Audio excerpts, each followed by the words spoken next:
الله أكبر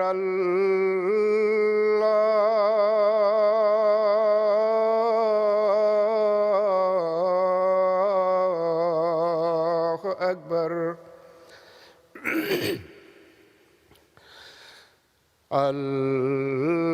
الله أكبر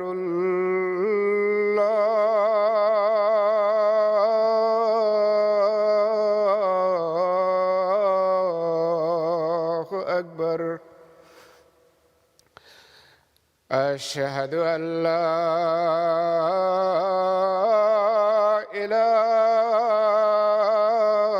إله إلا الله أشهد أن لا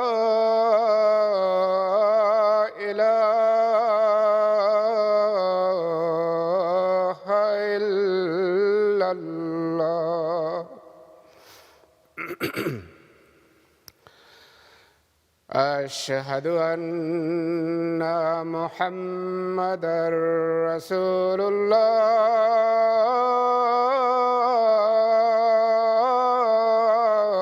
الله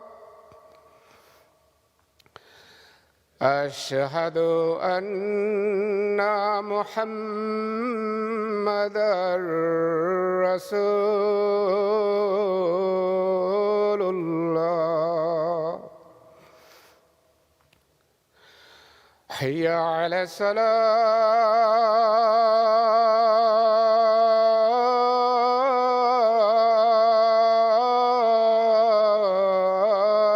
الصلاة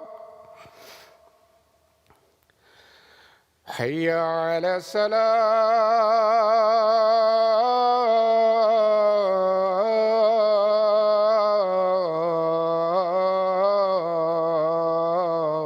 الصلاة حي على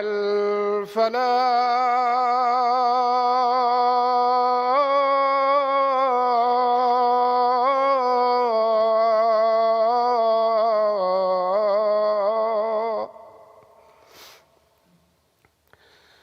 حي على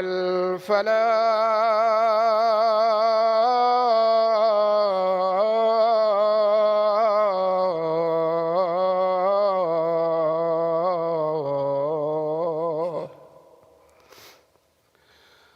الله أكبر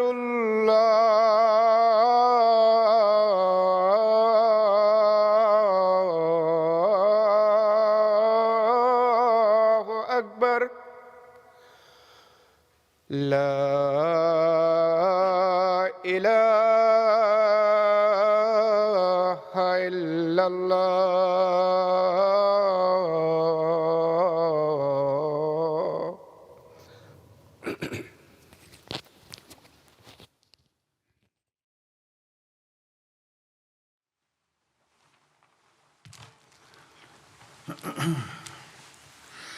السلام عليكم ورحمة الله.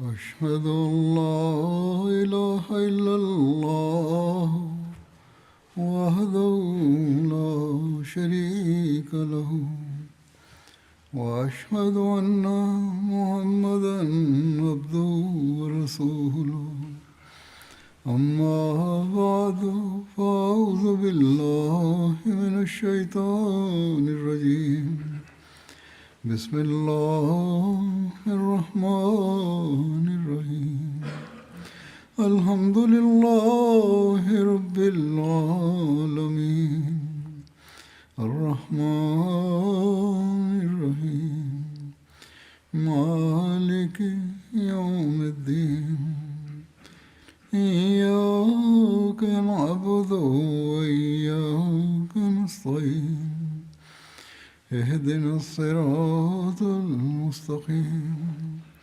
صراط الذين أنعمت عليهم غير المغضوب عليهم ولا الضالين.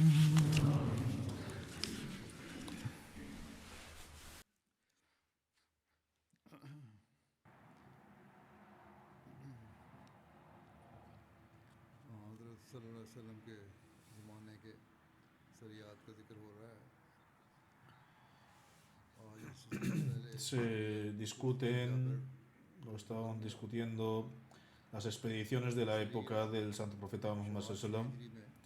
En este contexto, la primera expedición que voy a mencionar hoy es la expedición de Qurs bin Jabir.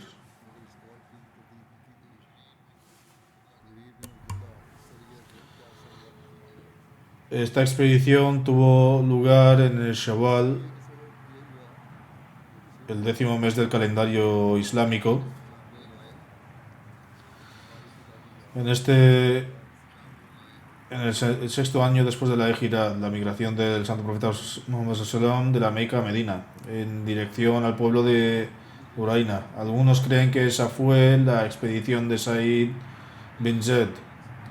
Sin embargo, la mayoría ha dicho que se trataba de la expedición de Qurs bin Jabir. Una tradición afirma que esta fue la expedición de Jarir bin Abdullah. Sin embargo, esta tradición también ha sido refutada. Jarir bin Abdullah aceptó el Islam 4 años después de esta expedición. La causa de esta expedición fue que algunos individuos acudieron al santo profeta Muhammad sallallahu alaihi wasallam. En Bukhari, bajo el libro de la Jihad y el libro de Diyat, dinero de sangre, Hazrat Anas relata que estos 8 individuos pertenecían a las tribus de Uql y Urana. Según Ibn Jarir y Ibn Abu Awana, 4 pertenecían a Uraina y 3 a Uql, mientras que el 8º no pertenecía a ninguna de las tribus. Se desconocen sus antecedentes familiares. Ellos vinieron al santo profeta Muhammad sallallahu alaihi wasallam y conversaron sobre el Islam. En otra narración se registra que la aceptación del Islam, que estaban enfermos. Abu Awana contó que eran muy débiles, de tez más bien amarilla, y que su estómago era muy grande. Estos dijeron: oh mensajero de Allah, concédenos protección y danos alimento. Como tal, fueron alojados en un recinto de la mezquita Nawawi, mezquita del profeta Muhammad sallallahu alaihi wasallam. Cuando se recuperaron, el clima de Medina no les convenía a sus cuerpos, es decir, se recuperaban de sus dolencias, fatigas debidas a la sed y al hambre. Sin embargo, en términos generales, el clima de Medina no les convenía. Según Ibn Ishaq, no encontraron el clima de Medina adecuado y se debilitaron, aunque se recuperaron de un aspecto, ya que su debilidad estaba relacionada con el hambre. Enfermaron de otras dolencias. De todos modos, en una tradición se afirma que en esa época estalló una enfermedad en Medina conocida como Barsam. Barsam es una enfermedad que afecta al cerebro y causa un hinchazón en la cabeza y el pecho.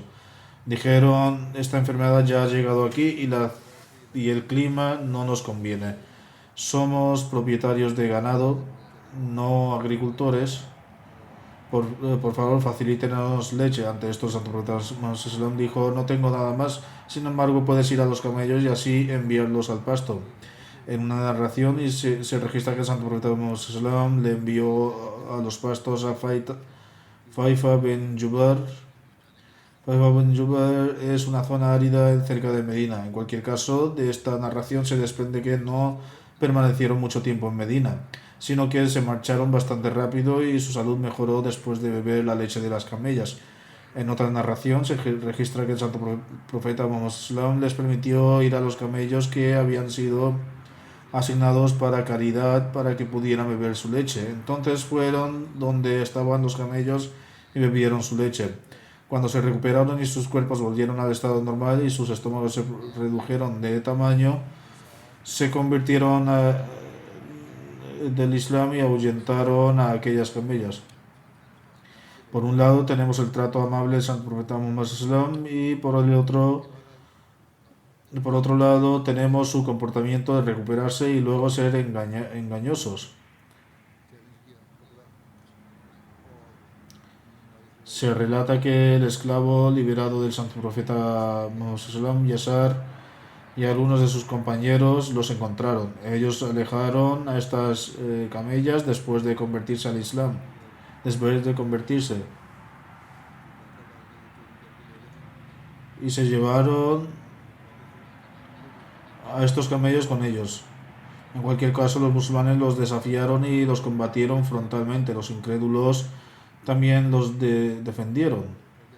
Le cortaron las manos y los pies a Yasar y le clavaron espinas en la lengua y los ojos hasta que murió.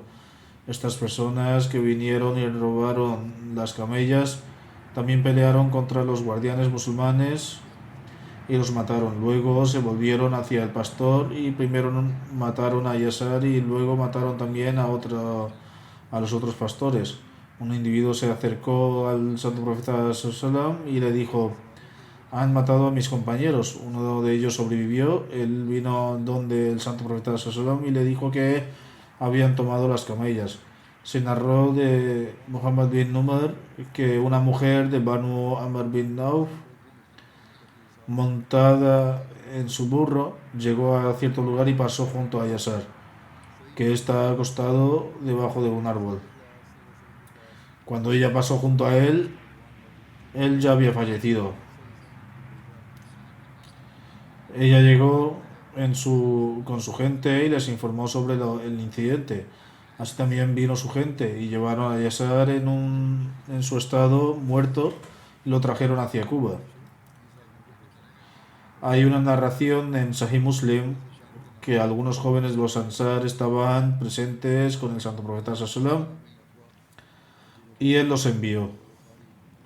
En una narración se menciona que el santo profeta sallam envió a 20 jinetes para seguir a las huellas, y lo que significa que después de que se fueron y la noticia les llegó, envió gente detrás de ellos para detenerlos. También se han registrado algunos de sus nombres, incluidos Salma bin Nauqa, Abu Rahman, Abu Dar Ghafari, Buraida bin Usayb, Rafi bin Makis, un hermano de Jundub, Bilal bin Haris, Abdullah bin Amr bin Auf Mauzani, Jawal bin Suraka Salbi y Subaid bin Shahr Juni. Todos estos individuos eran de entre los muhajirin y el santo profeta sallam nombró a Qurzan bin Jabir Fihri como su líder. El santo profeta sallam los envió a seguir el camino y también envió un rastreador con ellos para seguir a sus huellas. El santo profeta sallam oró contra estos enemigos, diciendo: oh Allah, ciega su camino y hazlo aún más estrecho para ellos que la piel de un camello, es decir, que no deberían poder seguir avanzando. Dios Altísimo hizo que su camino se volviera ciego para ellos y fueron atrapados el mismo día. Cuando amaneció, fueron llevados ante el santo profeta sallam. Estos 20 individuos los capturaron y los trajeron. En una narración se menciona que Qurs bin Jabir y sus compañeros los buscaron hasta el anochecer y por lo tanto pasaron la noche en Harra. Luego llegó la mañana pero no sabían dónde había ido el enemigo. De repente vieron a una mujer que llevaba un camello en el hombro. La capturaron y le preguntaron: ¿qué es eso? La mujer respondió: pasé junto a una gente que había desgollado un camello y me dieron esta espaldilla. Ellos son... También le dieron un trozo de carne de la parte superior de la pierna, es decir, el muslo. Ella dijo: cuando los veas notarás humo, el humo se elevará donde estén sentados. Los compañeros partieron y llegaron a un grupo después de terminar de comer. Los compañeros pidieron su rendición. Todos ellos fueron capturados y no quedó ni uno solo sin capturar. Los compañeros los ataron, los colocaron sobre los caballos detrás de ellos y los llevaron a Medina. El santo profeta Sallam estaba en un lugar llamado Ragaba, adyacente a Yurf, que se encuentra a 3 millas de Medina. Sin embargo, llevaron a los capturados ante el santo profeta Sallam. Hazrat Anas narra que él, junto con algunos muchachos, lo siguió hasta que llegaron al santo profeta Sallam en un lugar donde fluía agua en el valle de Ragaba. Entonces el santo profeta Sallam ordenó que se trajeran barras de hierro.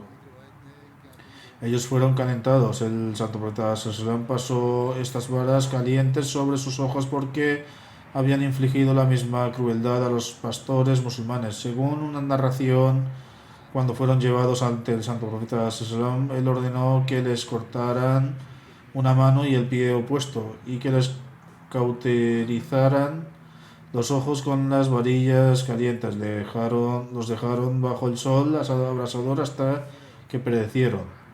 Otra narración menciona que les pasaban varillas calientes sobre los ojos y los dejaban al sol.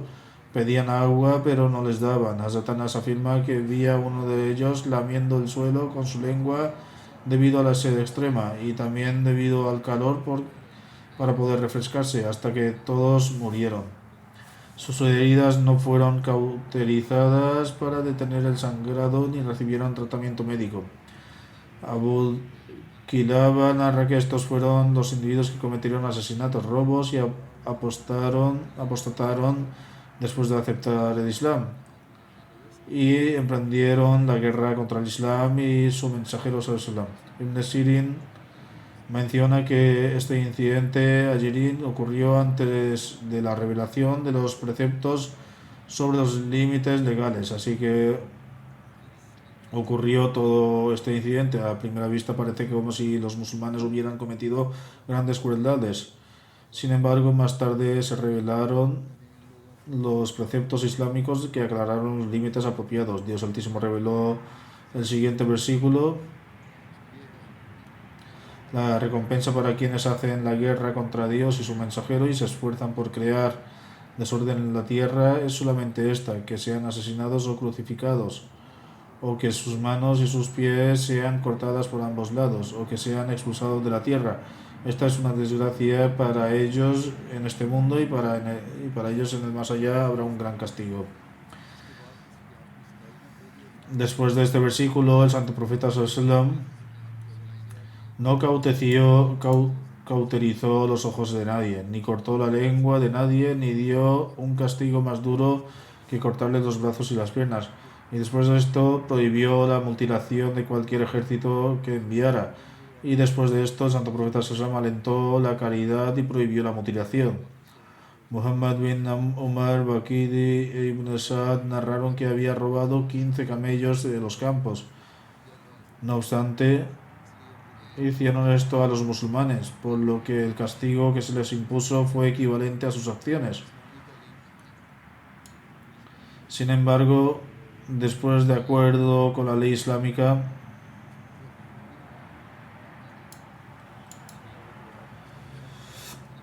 ese trato no se volvió a repetir. Aunque eso no es solo una respuesta, sino una respuesta detallada a las alegaciones de algunos de por qué tratamos a los enemigos de una manera tan cruel. Los que lanzan ataques contra el Islam sí alegan esto, por lo que Hazrat Mirza Bashir Ahmad Radhiyallahu anhu ha dado una excelente respuesta en esto en el libro El sello del profeta. Le escribe, eran días muy peligrosos para los musulmanes, porque toda la tierra ardía en el fuego de la animosidad inflamada por los Quraysh y los judíos. Además, de acuerdo con una nueva política, habían decidido que en lugar de atacar sistemáticamente a Medina, había que perjudicarla con métodos secretos. Además, como el engaño y traición eran inherentes a las tribus incivilizadas de Arabia, se empeñaron en perjudicar a los musulmanes por todos los medios posibles. Así pues, el incidente que vamos a mencionar es más que un eslabón de una nefasta cadena de acontecimientos que llega a su fin de forma terrible. Los detalles son que el mes de Shawwal, en el año 6 después de la Hejira, unos pocos hombres, que eran 8 en número, de las tribus de Ukal y Uraina, vinieron a Medina y después de expresar su amor y afecto hacia el Islam se convirtieron en musulmanes. Tras una estancia indeterminada, el clima de Medina afectó a sus brazos y sufrieron un virus estomacal. Utilizando esto como excusa, se presentaron al santo profeta Sallam, presentaron su enfermedad y dijeron: oh mensajero de Dios, somos beduinos y hemos vivido con animales, no estamos acostumbrados a la vida de la ciudad y por eso hemos enfermado. El santo profeta Sallam respondió: si os sentís enfermos de Medina, salid todos de Medina y quedaos en la morada de nuestro ganado. Cumplió con el deber de hospitalidad y los trató con amabilidad, y bebed leche de los camellos, etc. Os pondréis bien viviendo allí. En otra narración consta que ellos mismos pidieron: oh mensajero de Dios, si nos lo permiten, nos gustaría ir fuera de Medina donde se encuentra tu ganado. El santo profeta Sallam se los permitió. En cualquier caso, pidieron permiso al santo profeta Sallam y se fueron a vivir al pastizal que estaba habitado por los camellos de los musulmanes. Cuando estos desgraciados acamparon y comprobaron cuál era la situación real y recuperaron la salud tras vivir en un clima abierto y beber leche de los camellos, un día atacaron repentinamente a los pastores de estos camellos y los mataron. Además, al hacerlo fueron tan crueles que primero los mataron como animales y luego aún les quedaba algo de vida. Les atravesaron la lengua con afiladas espinas del desierto para que cuando emitieran algún sonido o se revolcaran con agonía, esas espinas aumentaran su sufrimiento. Luego, estos bárbaros no se conformaron con esto, sino que cogieron barras de hierro candentes y se las restregaron por los ojos a los musulmanes medio muertos. De este modo, los inocentes musulmanes murieron revolviéndose en un campo abierto. Entre ellos había un sirviente personal del santo profeta Sallam llamado Yasar, que fue designado para apacentar los camellos del santo profeta Sallam. Cuando estos salvajes mataron a los musulmanes de esta forma tan bárbara, cogieron todos los camellos y los llevaron. Estos hechos fueron relatados al santo profeta Sallam por un pastor que escapó por casualidad para ponerse a salvo. El santo profeta Sallam preparó inmediatamente un grupo de 20 compañeros y los envió en su persecución. Aunque esta gente ya había recorrido cierto terreno, por la gracia de Dios, los musulmanes los persiguieron rápidamente y lograron capturarlos. Los musulmanes los ataron con cuerdas y los trajeron de vuelta. Hasta ese momento no se había revelado ninguna orden al santo profeta Sallam sobre lo que debía hacerse con un individuo que cometiera tales acciones. Por lo tanto, según su antigua práctica de que hasta que se revelara un nuevo mandato en el Islam, se seguía el camino de la gente del libro según la ley mosaica. El santo profeta Sallam ordenó que, al igual que esta gente cruel había tratado a los pastores musulmanes, ellos también deberían ser tratados en retribución en igual represalia. Esta era la enseñanza de Moisés y así se actuó hasta que se reveló un nuevo mandato. En cualquier caso, esto se hizo para que sirviera de lección a los demás. Así, de la misma manera, estas personas fueron bajadas a la fosa de la muerte en un campo abierto fuera de Medina. Sin embargo, Dios había decretado una ley diferente para el Islam, por lo que a partir de entonces, incluso en un estado de retribución y represalia igualitaria, el castigo de mutilación estaba prohibido. En otras palabras, estaba prohibido que el cuerpo de un criminal fuera desfigurado de alguna manera, o que partes del cuerpo fueran cortadas en pedazos a modo de retribución, etc.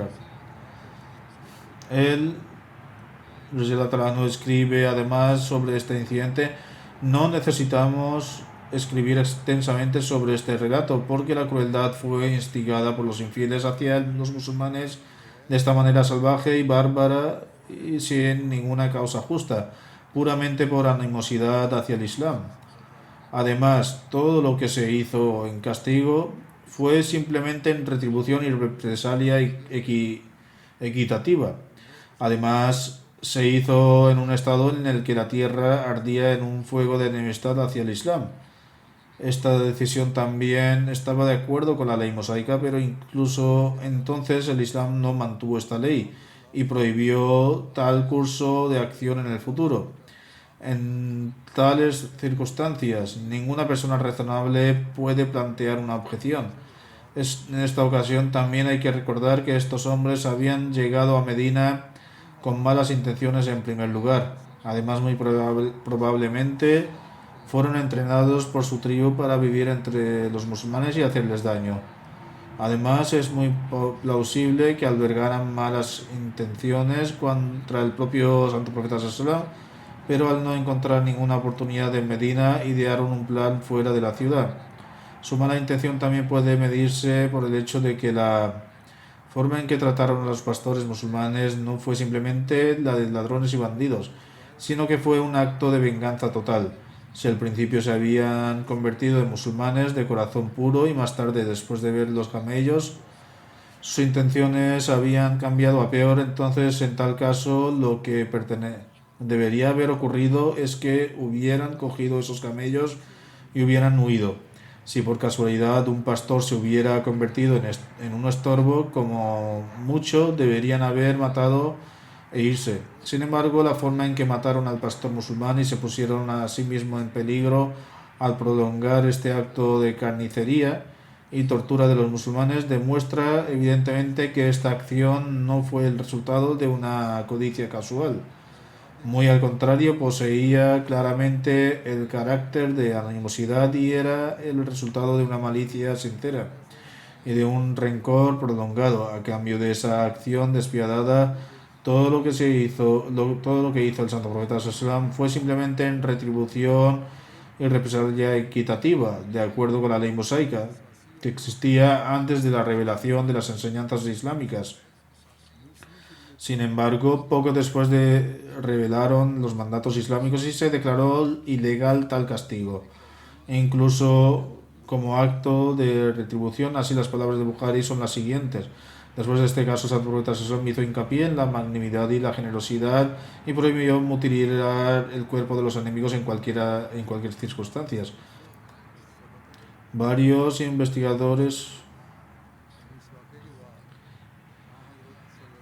instigadores occidentales, entre ellos Muir, han objetado como una costumbre que la forma que se mató a estos saqueadores asesinos fue cruel y bárbara. Sin embargo, si se analizan todos los hechos de este caso, el manto del Islam permanece absolutamente impoluto.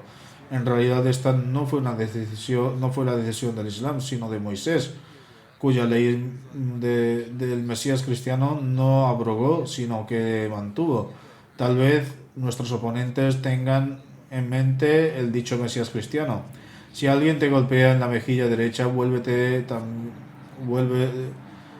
también la otra, y si alguien quiere quitarle de la túnica, déjale también la capa, y si alguien te obliga a ir a 1 milla, ve con él a 2 millas.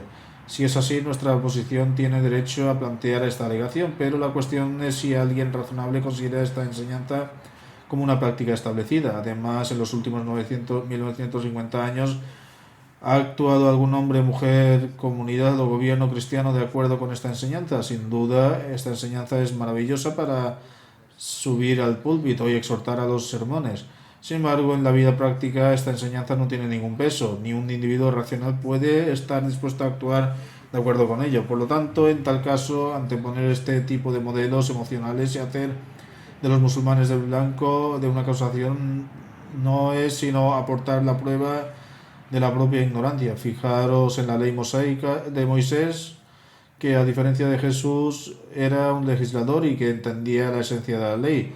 Otra posibilidad es examinar la conducta práctica de los cristianos y no solo sus afirmaciones. La verdad evidente es que pragmáticamente ninguna religión puede compararse con el Islam porque hace lo que afirma.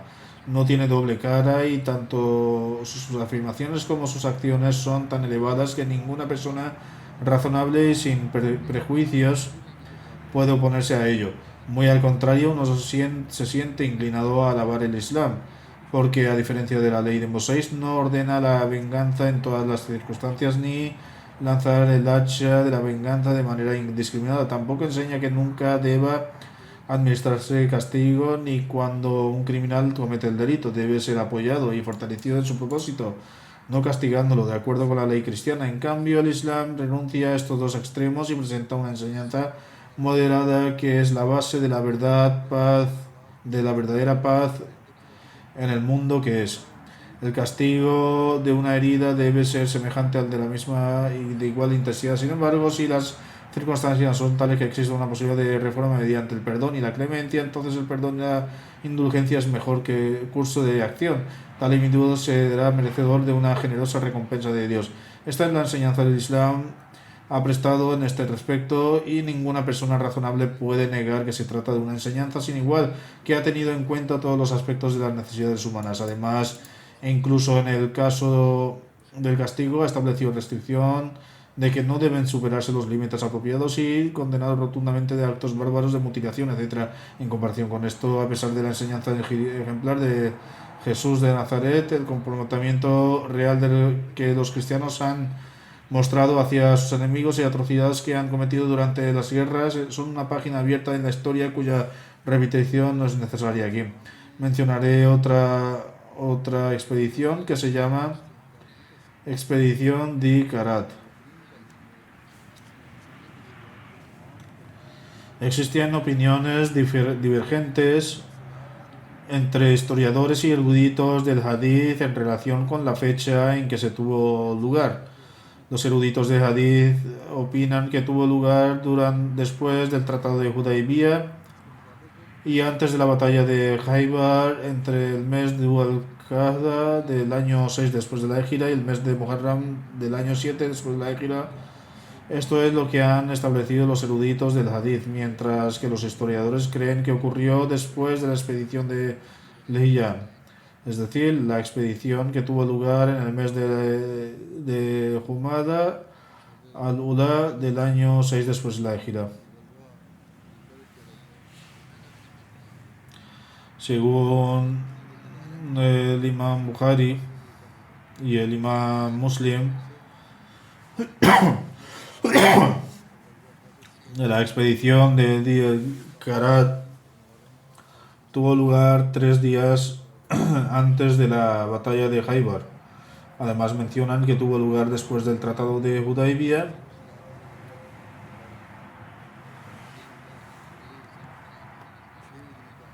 y antes de la batalla de Khaybar. Alama Ibn Hajar al-Asqalani ha escrito que la narración de Iyas bin Salama que el imam Ahmad y el imam Muslim han relatado apoya el hecho de que esta expedición tuvo lugar 3 días antes de la batalla de Khaybar. En la narración, Hazrat Salama bin Aqwa ha mencionado el tratado de Hudaybiyah primero, luego el incidente de Di al-Karat. Al final mencionó que regresamos a Medina después y permanecemos en Medina durante 3 días antes de partir hacia Khaybar. Por el contrario, los historiadores Alama bin Ishaq y Ibn Sa'd han afirmado que la expedición de Karat tuvo lugar en el año 6 después de la Égira. antes del Tratado de Hudaybiyah. Hazrat Mirza Bashir Ahmad Sahib no ha analizado esto completamente. Sin embargo, donde escribió los encabezamientos en la última parte de su libro, ha mencionado que la expedición de Dia y Karat tuvo lugar antes de la batalla de Khaybar, en el mes de Muharram, en el año 7 después de la Égira. La expedición de Dia y Karat también se conoce como la expedición de la Gaba, porque las camellas del Santo Profeta Sallallahu Alaihi Wasallam pastaban allí. Gaba es ya un campo a 4 millas de Medina en dirección a Siria, detrás de la montaña de Uhud. Se llama la expedición Dia Karat porque el Santo Profeta Sallallahu persiguió a Uyayna bin Isn hasta Di Karat después de que hubiera atacado y robado las camellas del Santo Profeta Sallallahu. Di Karat es un manantial situado a unos 20 kilómetros de Medina. Los detalles del incidente son los siguientes. El Santo Profeta Sallallahu tenía 20 camellos lecheros y algunos otros camellos que pastaban en los campos de Boaida en dirección a Khaybar desde Medina y desde Baida a la montaña opuesta. Un año de sequía azotó aquel lugar, por lo que fueron llevados hacia Gaba. Un pastor iba todos los días después del Maghrib para ordeñarlas y llevar la leche al Santo Profeta Sallallahu. Uyayna bin Hisn Fazari, junto con 40 jinetes de la tribu de Ghatafan, les atacó y robó los camellos. Según una narración, su líder era el hijo de Uena, Abdurrahman, mientras que Uena estaba presente en un lugar más alejado para apoyarles. Durante el ataque, los enemigos mataron al hijo de Abu Dar, que era el pastor de los camellos, y se llevaron cautiva la esposa de Abu Dar, Laila, aunque la esposa del hijo de Abu Dar también estaba allí, consiguió salvarse del enemigo. ¿Quién era Uyayna bin Hisn? En relación con él, consta de que era el jefe de la tribu de Banu Fazara durante la batalla de los confederados. Durante la batalla de confederados, cuando 3 batallones del enemigo se unieron a Banu Qurayza en la intención de lanzar un feroz ataque contra Medina, Uyayna era el comandante de uno de esos batallones. Tras la conquista de la Meca, Uyayna bin Hisn aceptó el Islam.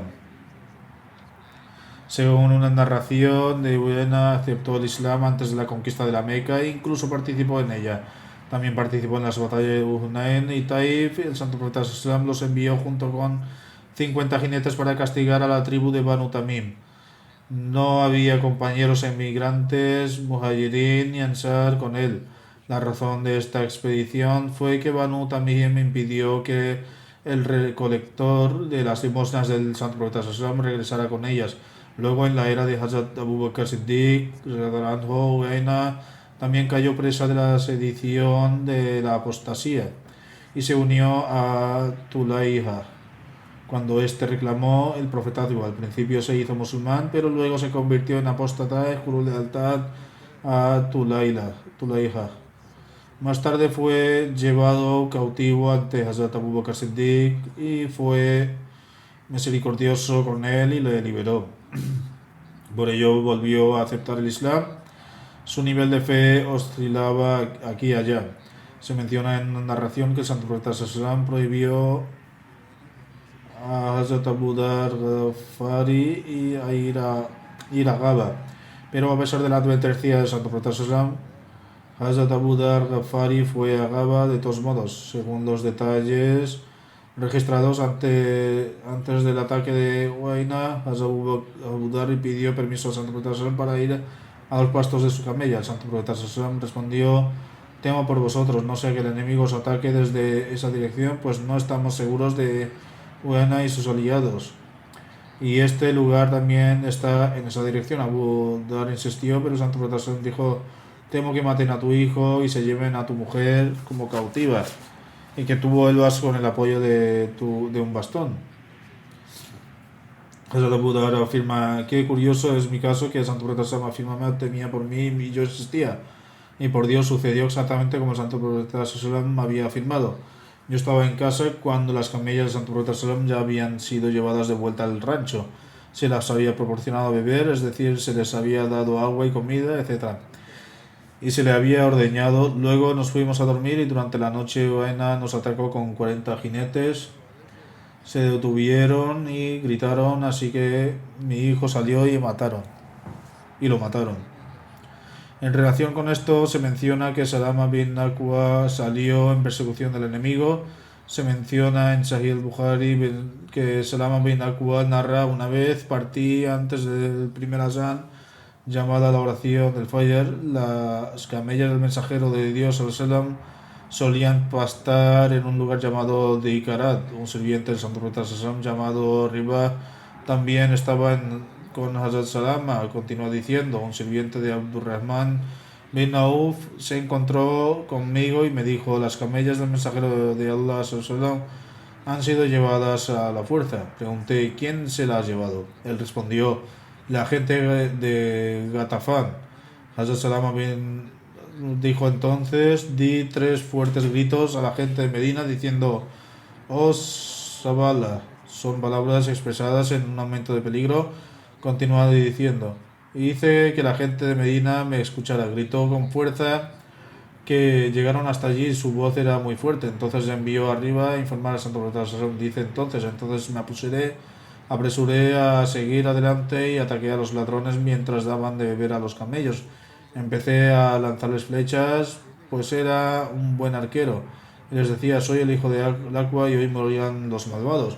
Salió solo a enfrentarse a ellos. Seguí diciéndolo: cuando estaba en los árboles les disparaban flechas y cuando llegaban a los valles estrechos me subía a la montaña y les tiraba piedras hasta que conseguí quitarles todas las camellas. En Sahih al-Muslim se registran las siguientes palabras: los perseguí de esta manera hasta que no quedó ninguna yegua de Santo Profeta Islam que yo no dejara atrás. También les quité 30 sábanas que dejaron caer para aligerar su carga mientras huían. Colocaba una piedra sobre aquello que descartaban que el Santo Profeta Islam y sus compañeros lo pudieran identificar el rastro.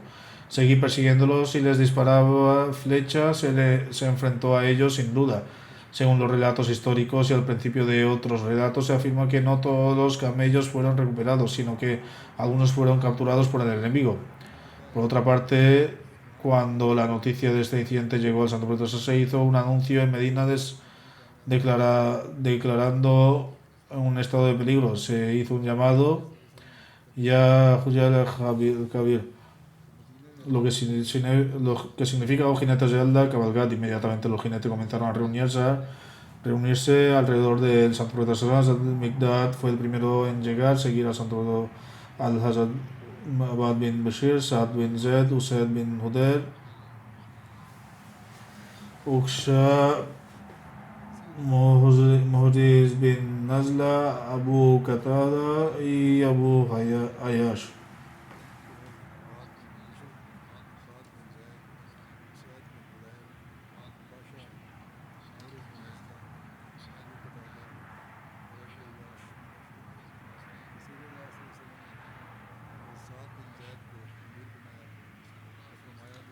El santo profeta Sallam nombró a Hazrat Saad bin Zaid comandante y le instruyó: sal en persecución del enemigo y me uniré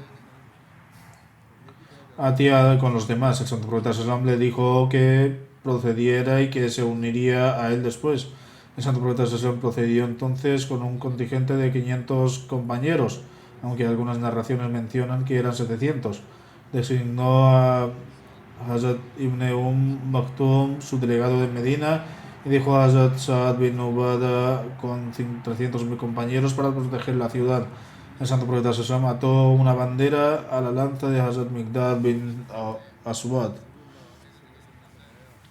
Se menciona el siguiente incidente de esta campaña. Ibn Ishaq narra que el santo profeta Sallam dijo: Abu Ayash, ¿por qué no le das tu caballo a alguien que sea mejor jinete que tú para que pueda perseguir al enemigo? Hazrat Abu Ayash respondió: oh mensajero de Allah sallam, yo soy el mejor jinete. Continúa: después de decir esto, espoleé a mi caballo hacia adelante pero me tiró al suelo después de solo 50 yardas.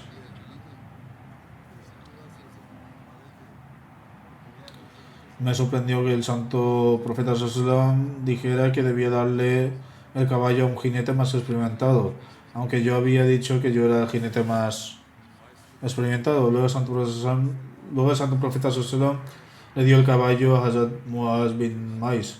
Hazrat Salama, que perseguía al enemigo, narra que cuando avanzó el día, el líder del enemigo, Uyaina, llegó para ayudar a sus hombres. Esto demuestra que Uyaina estaba presente allí mismo y se encontraba en un estrello paso de montaña. Dice, subía a una colina y Uyaina preguntó a sus compañeros: ¿quién es ese?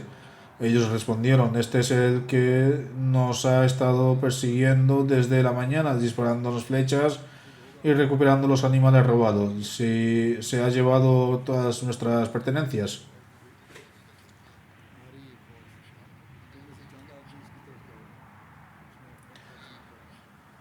Hazrat Salama, que perseguía al enemigo, narra que cuando avanzó el día, el líder del enemigo, Uyana, llegó para ayudar a sus hombres. Esto demuestra que Uyana estaba presente allí mismo y Uyana comentó si él no estuviera seguro de que otros los estaban siguiendo o os habría dejado en paz. Él era inteligente y le dijo que el ejército estaba en camino. Le dijo que los compañeros: alguno de vosotros deberíais ir con él. 4 de ellos vinieron a verme y subieron a la colina. Les pregunté si me conocían, a lo que me preguntaron: ¿quién eres tú? Respondí: soy Ibn Akua, por aquel que honró al santo profeta sallallahu. Ninguno de vosotros me podéis capturar, y si persigo a alguien no podrá escapar de mí. Uno de ellos dijo: de hecho siento lo mismo, y se retiraron por miedo. Esta es una narración del Sahih al-Bukhari. Hazrat Salama también narra lo siguiente: permanecí allí hasta que vi a los jinetes enviados por el santo profeta antes de su propia partida, emergiendo de entre los árboles. Al frente de ellos estaba Muhriz bin Nazla, seguido por Ahram Asadi, luego Abu Qatada Ansari y finalmente Mikdad bin Aswad. Tomé las riendas del caballo de Ahram y le dije: oh Ahram, ten cuidado con ellos, no sea que que te maten. No debía salir ni sino esperar hasta que lleguen al el santo profeta Sallam y sus compañeros. Él respondió: oh Salam, si crees en Allah y en el último día, y sabes que tanto el paraíso como el infierno son verdad, entonces no te interpongas entre mí y el martirio. Habló con gran valentía. Después de eso lo dejó ir. Ahram y Abdurrahman bin Uena se encontraron cara a cara. Él hirió tanto a Abdurrahman como a su caballo, pero finalmente Abdurrahman lo golpeó en una lanza y lo convirtió en un mártir. Abdurrahman tomó entonces el caballo de Ahram y huyó. Otra narración, otra narración afirma que Hazrat Ahram fue martirizado por Aubar, quien iba acompañado por su hijo en el mismo camello. Hazrat Ukasha mató a ambos con un solo ataque de su lanza. Otro relato atribuye al martirio de Hazrat Ahram a Masada. También se menciona un sueño sobre el incidente de este martirio. Un día antes de luchar contra el enemigo, Ahram había leído un sueño en el que los cielos se abrirían para él. Ascendía a través de los cielos hasta que llegaba al séptimo cielo y alcanzaba el estado más alto de conexión con Dios. Se le dijo: este es tu destino. Cuando compartió este sueño con Hazrat Abu Bakr, dijo: que tu martirio sea bendecido. Fue martirizado un día después. Hazrat Abu Qatada también llegó a Hazrat Moses, y este jinete del santo profeta Hazrat Abu Qatada se enfrentó en combate a Abdurrahman bin Uyaina. Comenzaron a lanzarse flechas y durante la pelea el hijo de Uyaina cortó las patas del caballo de Abu Qatada. A pesar de esto, Hazrat Abu Qatada lo mató y montó luego en el caballo de su enemigo. También se menciona el enfrentamiento de Hazrat Abu Qatada con Masada Fazari.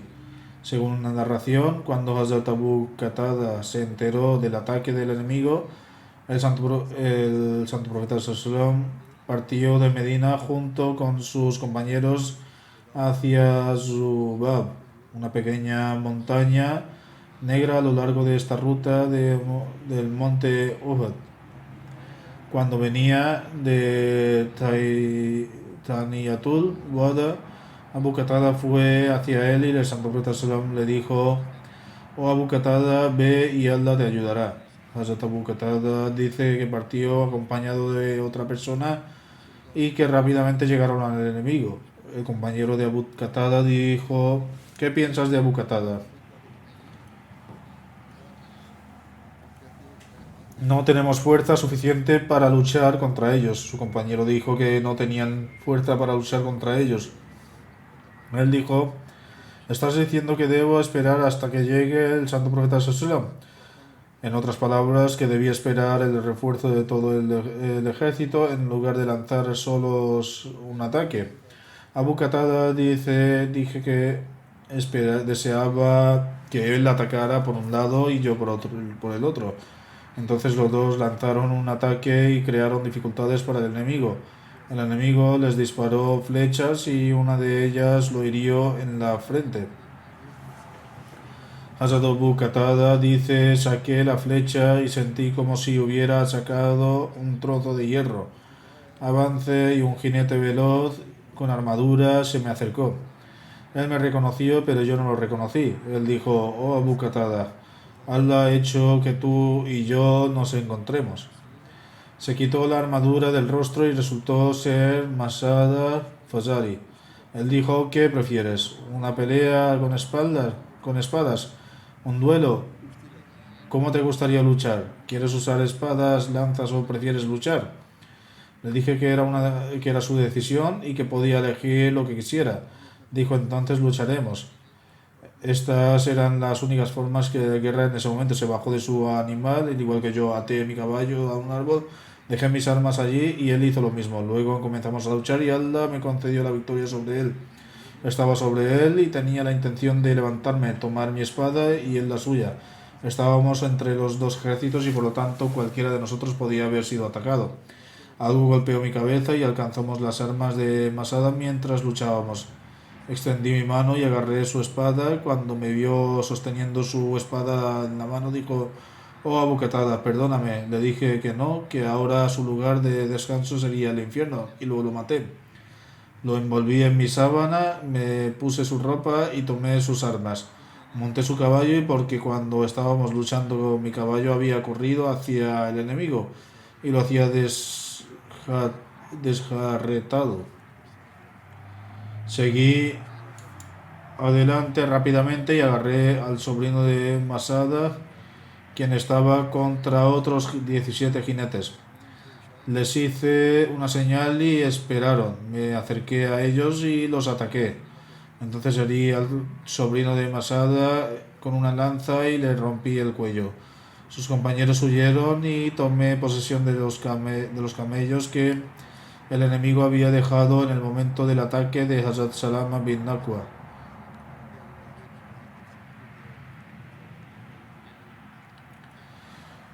Quedan detalles sobre esta batalla que, si Dios quiere, se mencionarán en el futuro.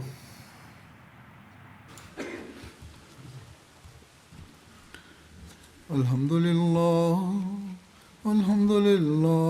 nahmaduhu wa nasta'inuhu wa nastaghfiruh wa nu'minu bihi wa natawakkalu alayh wa na'udhu billahi min shururi anfusina ومن سيئات أعمالنا من يهده الله فلا مضل له ومن يضلل فلا هادي له ونشهد أن لا إله إلا الله ونشهد أن محمدا عبده ورسوله عباد الله رحمكم الله إن الله يأمر بالعدل والإحسان وإيتاء ذي القربى وينهى عن الفحشاء والمنكر والبغي